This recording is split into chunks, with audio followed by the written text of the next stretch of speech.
like I told you, when I came back from World War II, I didn't know my wife.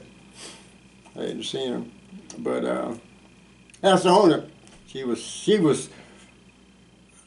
see, when I was in the service, I sold cigarettes, blankets to the Indians, and I sent that money home, and my wife, she didn't have one penny when I got home. Wow. But she was good to me. Mm-hmm. She says, I can't live with myself. She says, we're going to have to separate. Mm-hmm. Because I done messed up everything that you sent. She said, you go out and find somebody, and I'll take life as it is. Mm-hmm. So how did you meet Linda's mother? well, from the day, I mean, this guy was a traveling mechanic major, and I met Don Baby in Shelby, and where Major had a brother run a business, so we went up from Belzone to help him out. Then that's when I met. I was in church business, and that's when I met Linda's mother. You said you were in the church business. Not church business. I was a member. I was a Christian, but Oh, I'm okay. still a Christian. You know, Yeah. I believe in God. But anyway, and I met. Went up to help this guy, me and Major, and I met her father and mother, and Dalby's father and mother. Mm-hmm. And that's when I met Dalby. I call it Flossie, I call it Dalby, always call it. And I went about 6 months to, I was supposed to be drawing $100 a month, money from the governor. I ain't got a check yet. I kept bugging the governor. They said they sent the money. So my first wife, she called me up one night, about 11 o'clock. I had a shop. I was working in the shop, and I got charged. And the guy said, "Capey, you got a call from California." I forgot about Cat, you know. So she called me to thank me for, said, "I know you don't know it, so, but I thank you for, I've been getting $100 for about 6 months." She said, "I want to let you know it." She said, "But I taken care of," we had 2 kids, a girl and a boy. She said, "I spend it on them, you know." Then that's where I had to remarry Linda's mother again, because we wasn't really, we was married, but we weren't legally married. So I put it in the paper so that the cat didn't show up to protest against it, so now they got clear. Oh, okay. And how I met. And we had. And, were you an athlete ever? Were you an athlete? Oh, I played first base. Hey, if it hadn't been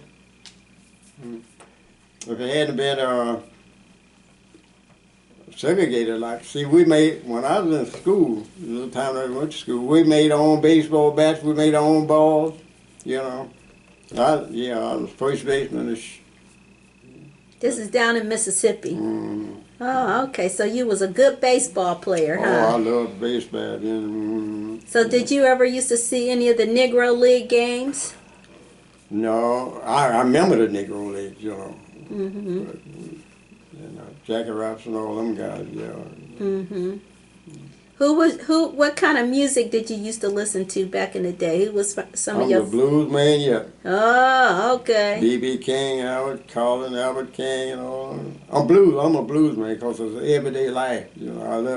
I love to sit, like I love Western. The Mississippi blues, right? Yeah, I love Western. Mm-hmm. You know, I can sit out there and let that on Western Station, because see, that's what I used to listen at when I was on the road after midnight. Mm-hmm. You get all that good Western, you know. Oh, this would be on the radio. Mm-hmm. And I did most of my running at night. I didn't eat no more after 5 o'clock. I run all night. See, like this 1,800 miles down to El Paso, Texas. I ran for 20 years at El Paso, Texas. So if you would eat after 5 p.m., that would make you sleepy? Yeah, I didn't eat. After 5, I didn't eat, because I'd be drive all night, and I love to drive. Mm-hmm. You know, all my night. And I tell you what, I stopped 1,800 miles, and I had 2 stops. I'd stop in Nashville, take a shower, in that shop in Arkansas. She was in Arkansas then. And from Dallas, Texas to El Paso, Texas, 617 miles.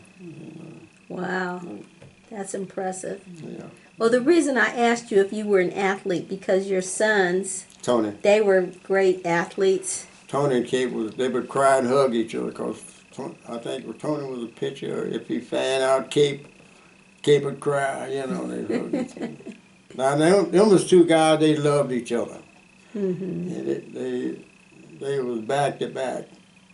But So did you used to see Tony play when he was a football star at Harding? yeah, I've seen him play a couple of games most of the time I was on the road. But yeah, but I've seen him. I remember going to those games. He was our hero. And the teachers would know who Tony was. Everybody, because lunch, Tony still eating one. They give him, you know, he eat 2 steaks still in one. Yeah. And he had a good name up in the South. Now I tell you what he used to do. When he went to Notre Dame, he had Tony back there at the TC. He had his radio station, and I turned on my radio I'd get around South Bend, and he'd have me on some old man ought to be right along in this area or something. I used to park my truck at Service Plaza, and Tony come out and get me if I'm on a Saturday night, because that's when he do his show. I park my truck, he come out the truck stop, he come out to rest there and pick me up, bring me back into South Bend. I listened to the show until and he was good at that. Big day at DC. Now, what college did he attend? Notre Dame. Wow, so he was probably one of the first blacks around here to go to Notre Dame before the Browners. Right, old man Tucker came down and signed him up. Spent the night with us on 4th Street. Who was Tucker? He was a big wheel there. He owned part of Notre Dame. Oh, wow. Yeah, he came down, spent the night with us on 4th Street. And that's when he signed Tony up for Notre Dame. Oh, that's awesome. And old man Tucker told Tony, said, Tony, the girl's going to be after you. He said, but they'll be here when you get back. He said, go ahead on and take care of business, you know. Well, Tony played for, he place kicker. That's why they named him Tony the Toad, not Meat Bill. He kicked a 40-yard field goal down there, and that's when they named him Tony the Toad and won. Well, I mean, honestly, he was like the first black man that I know that was a kicker, and I don't really know too many more since him. He was kicking Luke Rose when he hit 4-yard field goal. That's when Lou the Toe from Cleveland Browns, right? Dante got his pictures all over the school up there now. You know. That's beautiful. That's beautiful. And then your baby girl right here.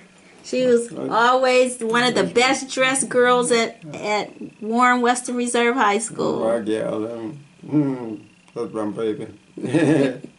Yeah.